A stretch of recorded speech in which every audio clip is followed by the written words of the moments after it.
How to create reusable transitions in DaVinci Resolve. Go to Effects panel, click on Video Transitions, and search for Cross. Drag the bottom Cross Dissolve, which is under Fusion Transitions, into between your clips and timeline. Right-click on the transition and choose Open on Fusion page. Here two media and nodes, which are your two videos, go into Dissolve node. Expand Cross Dissolve node, right-click on it, and choose Ungroup. Select Dissolve node and click on Transform node to add it afterward.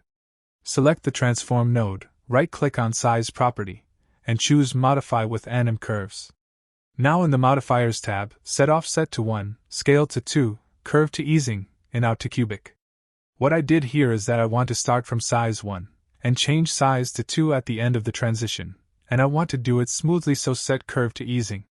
Also, after Zoom, I want to go back to the original zoom, so I just check the mirror checkbox. So now it zooms to 2 and goes back to 1 again. Select the Transform node, press Shift plus space, search for directional blur, and add it afterward. Change type to radial. Right-click on the Length property, and choose Modify with Anim Curves. In the Modifiers tab, set Scale to 0.2. Check the mirror checkbox again, and set Curve to Easing and In Out to Cubic. Right-click on the modifier name, choose Rename, and choose a simpler name.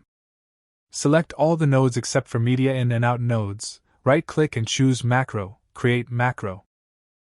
Here choose all the options you want to be able to change in the Inspector panel later in the Edit page.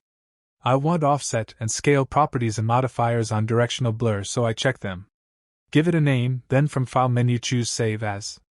Go to Fusion, Templates, Edit, Transitions, and save it in Transitions folder. If this folder does not exist, make a new folder and name it Transitions with S and capital T. Now close this window and go back to the Edit page. Remove this transition, search for your transition, and add it. If you can't find your transition, restart DaVinci. And now we have this nice transition, which we can select and in the inspector adjust its properties that we chose when exporting the macro. I chose only Offset and Scale and I have them here.